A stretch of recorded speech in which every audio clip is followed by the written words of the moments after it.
Hey everyone, in this video, we're going to learn how to calculate tape corrections.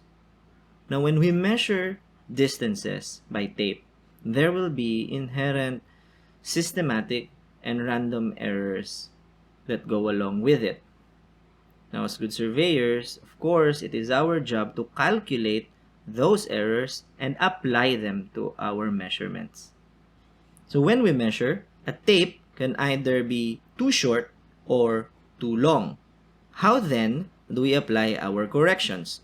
That's the first thing that we should learn. So let me illustrate what that means. So say for example, I want to measure the side of this square building, which according to the plan, for example, is 20 meters. Now if I will use a tape that is too long, that means that if the tape starts right here and it is 0 right here, the 20-meter mark of the tape is going to be right there. And of course, what I will be measuring is not 20 meters, but something shorter than that. So that's when the tape is too long. Now, how about when the tape is too short? So when the tape is too short, of course, I would still be measuring starting from here. That's where the 0 mark of the tape is. And I am going to stretch my tape and find out that the 20-meter mark of the tape falls there. This is when the tape is too short. So how do we apply our correction? So to apply our correction, we know that the tape can either be too long or too short. So when we measure, okay, and then we calculate our correction, when we know that our tape is too long, we add. And when we know that our tape is too short, of course, we subtract. But remember that the use of tape is not strictly only for measuring. We also use the tape to lay out distances when we want to start our construction. So what do we do then? If we're going to lay out distances and we know for a fact that our tape is too long, therefore before we lay out the distance, we subtract first the value before we lay out. And then of course, when we know that the tape is too short, we add our correction. Alright? So what are these corrections? How do we calculate them? Because we know we have to add, we know we have to subtract, but what are their values? Now there are of course many errors that we will consider here, and we will start with the first one, which is the correction due to slope. Together with it, because their formulas are actually a little bit alike, we're just going to append here errors due to slope and errors due to alignment. Alright, so let me illustrate what I mean by that. Let us say, for example, that I want to measure a distance from a point A and a point B, but point A and point B don't lie on the same elevation. So say, for example, they are at an incline, and say that this is point A and this is point B. So when we measure and I don't make sure that my tape is horizontal, what I'm actually measuring is not the horizontal distance, but a slant distance that way. We will call that erroneous measurement S. Alright? So in order for us to calculate the correction, we now have to know what the difference in elevation between A and B is. So that is this distance, and that should be H. Of course, to know the difference in elevation between A and B, you also have to learn how to do leveling or calculating elevations, the difference in elevation, which we will get to in a later lecture. So that's the components that you need to have to calculate the correction due to slope. But before I give you the formula, let us first discuss the correction due to alignment. So, what is the correction due to alignment? Now, take note that what I drew right here is some sort of a side view. Let's write it so that we don't forget. This is a side view. Now, how about if we look at things when we do our tape surveying from the top? So, take note, this is your top view. Now, let us say, for example, that we're just going to extend this, just like with what we do in our engineering drawing. Okay? So, this should be the line from point A to point B. But it is often difficult, especially for longer distances where you have to break the tape to measure to keep our alignment. What I mean by that is sometimes when we measure, we can measure the tape that we will have something like that, and then like that, and then like that, and then like that. So we have an error in alignment. Now, of course, to simplify that, let's just say that we can measure point A to point B with just one measurement, just one use of the tape. And let us say, for example, that I measured and I ended up right there, which we will call this point now B prime. So again, I started here and I should have ended right there on point B, but instead I ended on B prime. Now, to solve for our correction, we need to know the distance from B to B prime, and we will call that distance X. Now, notice that we can create triangles here. This here is a triangle, a right triangle. This is also a triangle. If we have triangles, of course, we can also calculate angles. So we will have this angle right here, and we will call this angle right here also theta. Theta is just a measurement of how you deviated from the horizontal line or the alignment line that you should have. Alright? So, what is the formula for our correction? Now, when theta is less than 20%, your correction due to the slope is given by h squared over 2s. When theta is between 20% and 30%, the correction due to slope is given by h squared over 2s plus h to the power of 4 over 8s cubed. When theta is very big, or it is greater than 30%, then your correction due to slope is given by s times 1 minus cosine of theta. So in surveying, we call this a gentle slope. This one is a steep slope. And of course, this one is a very steep slope. So those are our formulas. How about for the correction or the error due to alignment? It's simple. We just have to change your h into x's. So we substitute this to that. Or the other way around. We substitute x and we get this and we put it there, we put it there, and we put it there when necessary. Alright, so that is our correction due to slope and correction due to alignment. Next, we have the correction due to temperature.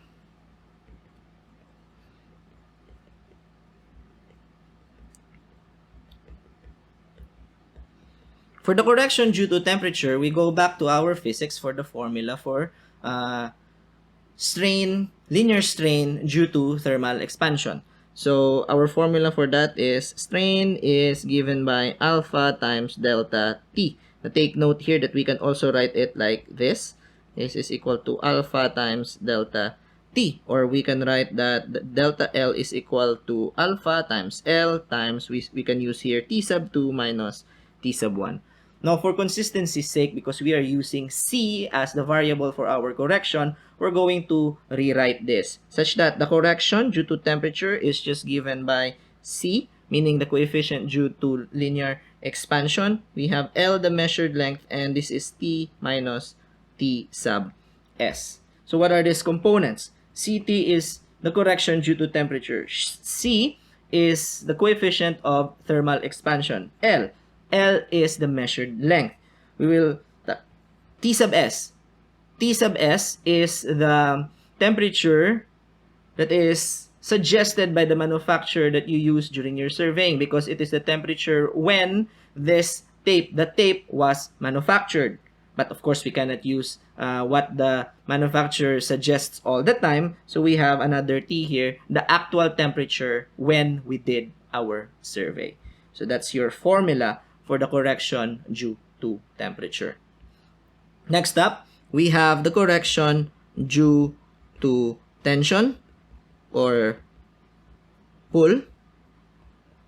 Of course, we can't use our tape without pulling it. We can't just lay it on the ground. We have to lift it and pull at its ends. So of course, when we pull something, it will elongate.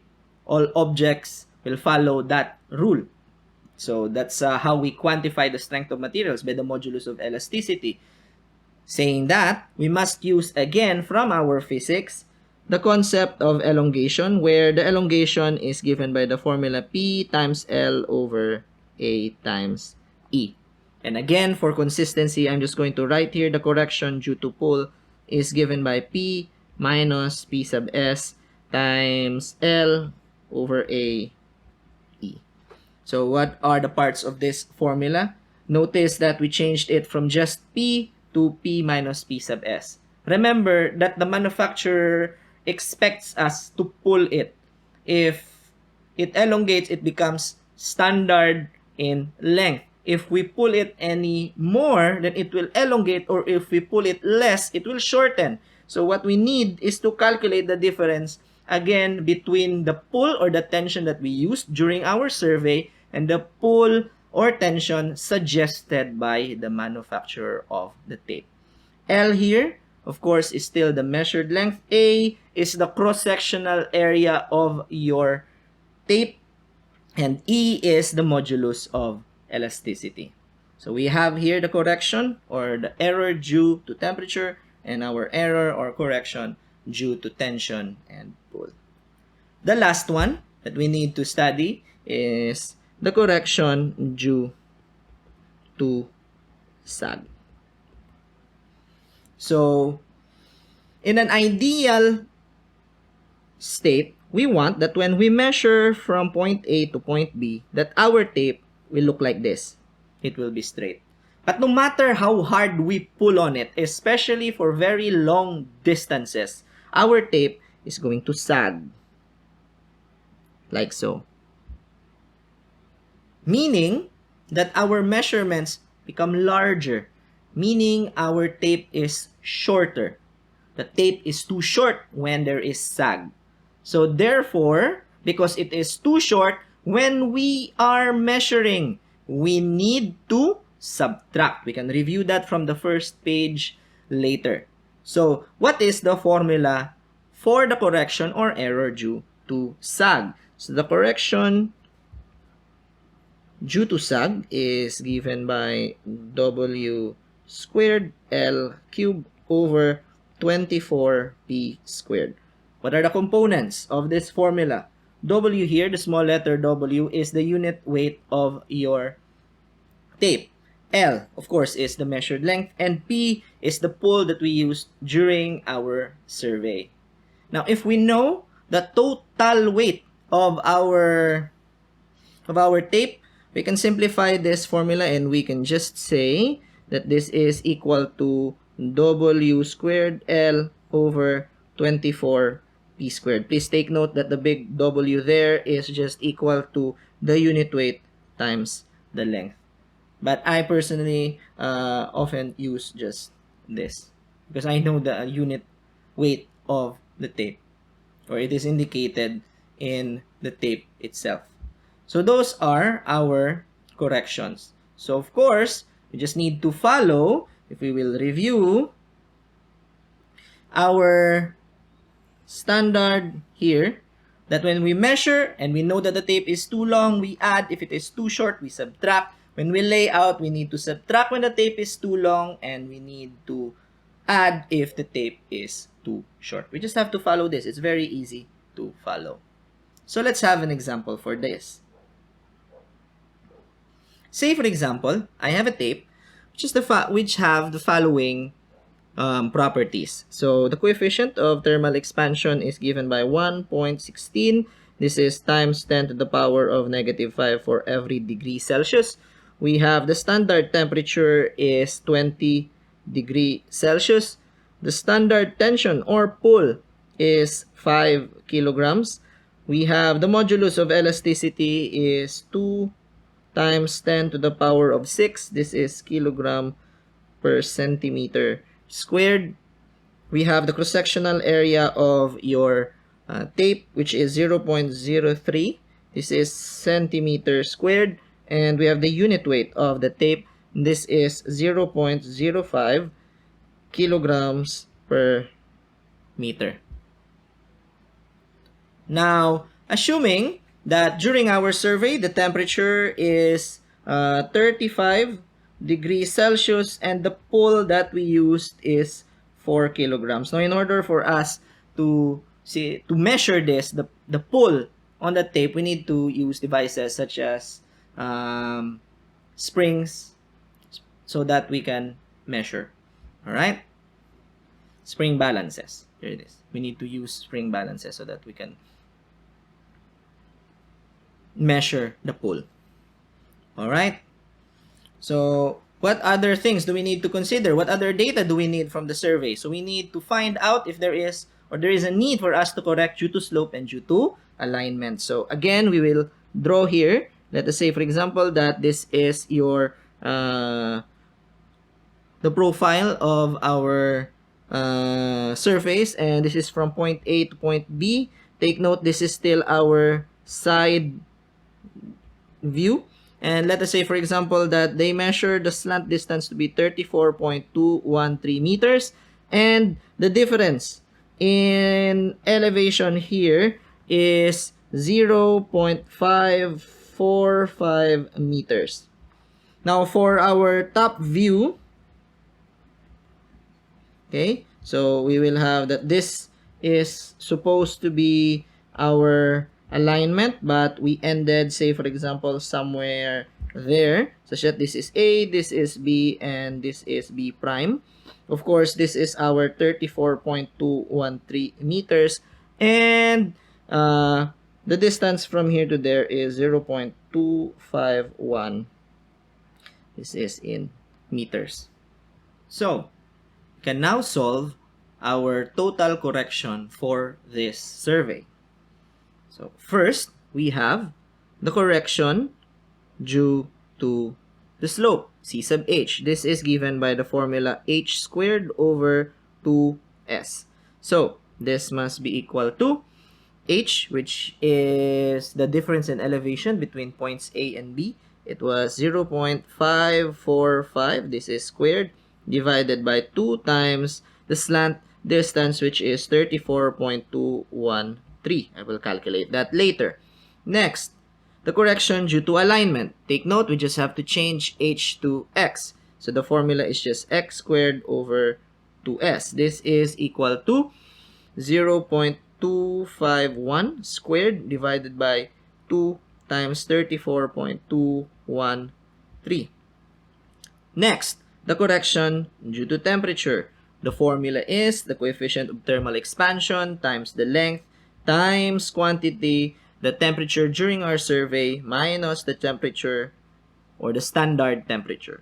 So this must be equal to 1.16 times 10 to the power of -5 times the measured length, which is 34.213 times this is 35 for the temperature during our survey, and the standard temperature is 20. For the correction due to your tension or pull, the formula is quantity P, the pull during our survey, minus P sub S, the standard tension or pull, times the measured length divided by the area and the modulus of elasticity. This is equal to 4 minus 5 times the length, which is 34.213. This is divided by the cross-sectional area, which is 0.03 times the modulus of elasticity, which is 2 times 10 to the power of 6. And lastly, for the correction due to the sag, this is W squared L cubed divided by 24 P squared. This is equal to, this is 0.05 squared times the length, which is 34.213. This is cubed divided by 24 times the pull or the tension during our survey, which is 4 squared. So in order to calculate this, we need our calculator. I have a calculator right here. So we can calculate for the correction due to the slope first. We can write 0.545 squared over 2 times 34.213. That will give us a value of 0.004. For the correction due to alignment, you will have 0.251 squared. That is over 2 times 34.213. And that will give us a value of 0.001 after we round up the value. Next, for the correction due to the temperature, this is 1.16 to the power of negative 5 times 34.213 times 35 minus 20, which is equal to 0.006. For the correction due to your tension or pull, this is going to be 4 minus 5 times 34.213 divided by 0.03 times 2 times 10 to the power of 6. And this will give us a negative 0.001. Lastly, we have for our sag, this is 0.05 squared times 34.213.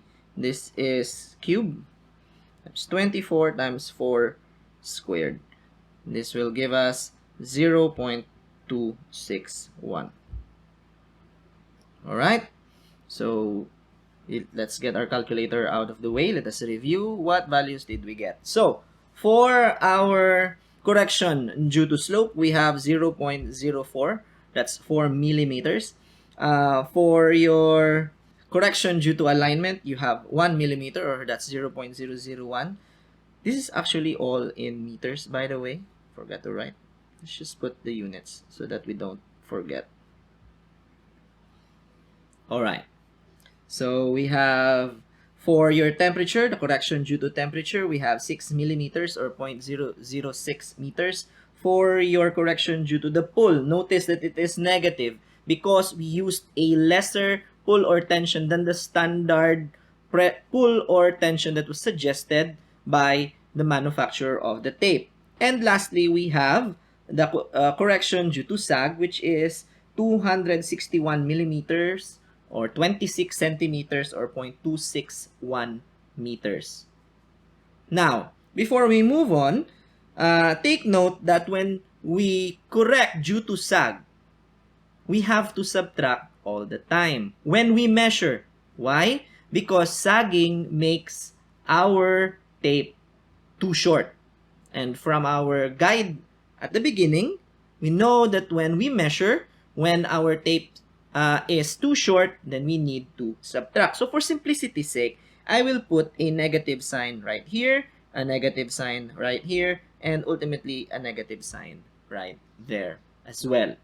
So, how about for the total correction? For the total correction, let me bring back my calculator right here. And I'm just going to write C total, or the total correction is simply just the sum of all these things right here. So we will have 0.004 plus 0.001 plus 0.006 minus 0.001 minus 0.261. This is equal to negative 0.251, which means that the true length or TL of my line or the distance that we measured, this must be equal to 34.213 minus 0.251. And because we are subtracting, it means that our tape was too short. So the true length is equal to, we will have 34.213 minus 0.251. This will give us 33.962. So let's get this calculator again out of the way, and I will highlight here our answer for the true length of the line that we just measured. So, given all of this calculation, you might be asking, why am I using a tape still if it has so many inherent errors, be it systematic or random? That question is why this instrument was invented, the total station, and other instruments before and after that. So these instruments are used now to measure distances at such accuracy that doing things by tape now is just for rough estimates. But that does not mean that we can't still apply. It just means that when we want to use by tape, we have to use all of these things that we have discussed. And it's okay if we're only measuring about 34.213 meters, as the example says here. Because the error, as you can see, is just 0.251. That's just 25 centimeters. But that's for a very short distance. Imagine if you are measuring a distance for a road construction, for example. Say it's 3 kilometers. This will amplify your correction or your error by about 10 times. No, 100 times. So your correction is going to be 25 meters for a 3-kilometer road. So of course, that translates to more cost. So we don't want that. So we want our measurements to be as accurate as possible. So if we want to use a tape to measure our distances, then we have to apply their correction. Alright, so that's it for tape corrections. I will see you on the next video. Bye!